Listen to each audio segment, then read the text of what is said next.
Ipinanganak si San Vicente Ferrer sa Valencia, Espanya. Siya ay nabibilang sa mga angkan na mararangya sa buhay. Ngunit sa pol ng kanyang pagkabata ay tinuruan na siyang maging mababa ang loob at mapagmahal sa Diyos. Nabinyagan si Vicente Ferrer sa simbahan ng San Esteban ng Valencia. Noong 12 taong gulang na siya, nagpamalas na siya ng hilig sa pagdarasal at pagbabasa ng Biblia. Sa katunayan, naisaulo na niya ang Biblia sa palagi niyang pagbabasa.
Ano ang iyong sadya?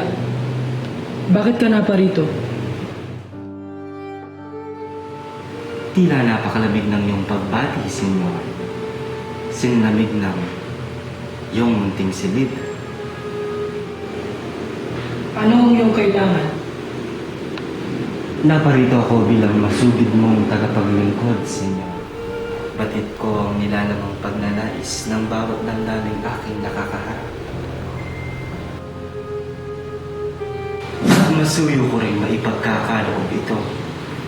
Isa kang matalinong tao, Senyor. At alam kong nagkakaintindihan tayo. Kung gayon, ikaw ay nagkakamali. Hindi ka dapat sa akin pumunta.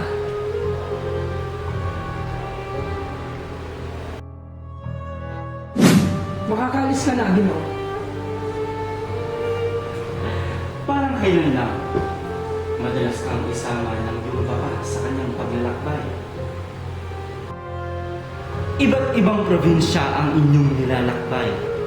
At sa bawat probinsyang yun ay walang sala mong napapamangha ang lahat sa iyong malawak na kaalaman at kakaibang talino, Ginoo. Isipin mo na lamang kung ano pa ang higit na mararating mo sa tulong ng iyong mga tagahanga. Makikilala ka sa buong probinsya, sa lahat ng probinsya, sa buong mundo. Lahat ay papalakpak sa pagbigkas ng iyong pangalan. Vicente, Vicente, Vicente. Lahat ng bagay dito sa mundo ay naglalaho. Katulad ng katawan ng tao na naaagnas, nadudurog at bumabalik sa likabok. Hindi ko kailanman hinangad ang katanyagan dahil isa lamang mong alipin ng kanyang dakilang kapangyarihan. Wala nang hihigit pa sa kanya dahil siya ang simula at ang katapusan. Wala nang tatamis pa sa pagbigkas ng kanyang pangalan. Pinatunayan mo lamang na hindi ako nagkamali sa pagpili sa iyo, Vicente. Tunay na dakila ang iyong puso. Nagsasayang ka lamang ng iyong oras, Ginoo. Walang masasayang sa isang katulad mo, Vicente. Isa kang gantimpala kanino man. At dapat itong tumbasan ng higit na kaligayahan. Vicente, batid ko ang nilalaman ng bawat damdamin. Minsan sa isang pagkikita ay nabihag mo na ang kanyang damdamin. Tunay ng napakaganda ni Esperanza. Ang kanyang mga mata ay nangungusap at mapulang labi. Ngunit nahihigitan pa yon ng kanyang kabutihan at malinis na damdamin. Siya ang nababagay sa iyo, Vicente. Isang sambit mo lamang ay makakamtan mo na ang isang wagas na pagmamahal. Napakaligaya ko, Vicente. Napakasaya ko dahil narinig na ang panalangin ng aking puso. Mahal na mahal kita, Vicente. Napakabuti mo, Esperanza. Hindi ako ang lalaking nalalapat sa iyo.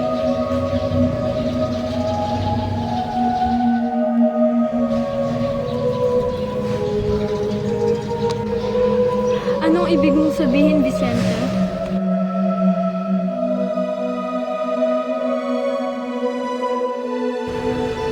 Vicente! Vicente!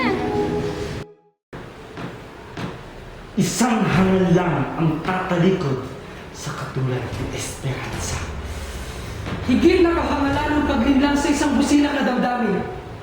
Ang pag-ibig ay hindi isang laro at pagpapaligsahang dapat mapanalunan. Ang puso ko ay nakalaan na para sa paglilingkod sa dakila niyang pag-ibig. Ano ang hihigit pa sa pagmamahal na handang ialay ang buhay para sa kaligtasan na kanyang minamahal? Ang abang buhay ko lamang ang may bibigay ko sa kanya bilang pasasalamat at pagpupuri.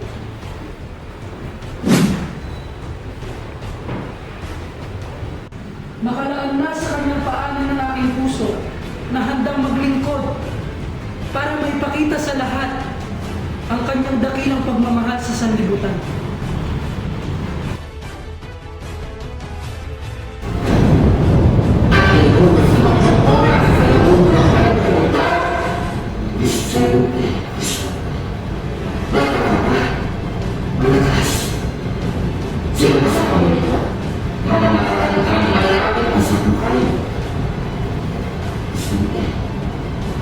Iwanan mo sila ng pagkakataon ng buhay na masaya.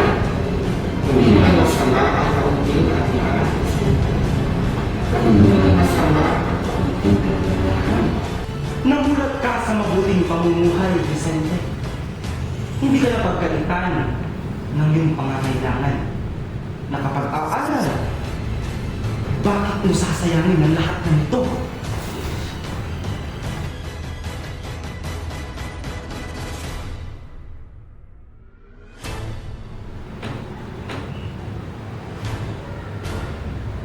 Ano ang halaga ng karangyaan at kayamanan kung ang kapalit nito ay ang walang hanggang pagkawali mo sa kabutihan niya? Isa lamang ang nais ko, ang makiisa sa pag-ibig ng ating Panginoong may lalang, ngayon at sa kabilang buhay. Umalis ka! Umalis ka sa aking harapan! Ipinagutos ko sa makapangyarihang pangalan ni Jesus! Umalis ka at bumalik sa pagdurusang ikinasadlakan mo! Umalis ka!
the kings, land of mountain, of mountain. Om Tare Tu Tare, Tu Re Soha. Om Tare Tu Tare, Tu Re Soha.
In nomine Patris et Filii et Spiritus Sancti. Amen. Destra cone in serpente Ies diabolus et Satanas et legatum metus legisum non seducat amplius ventus.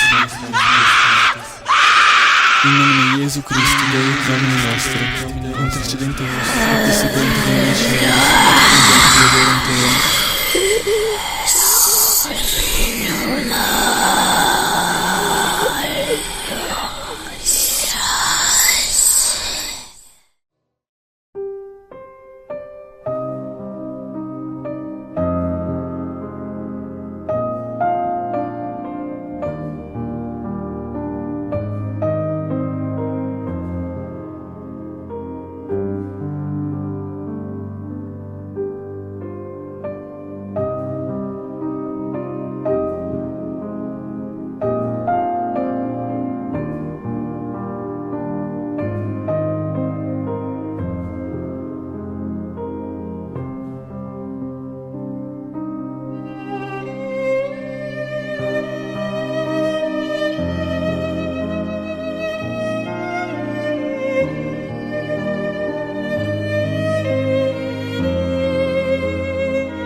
that saved a wretch like me.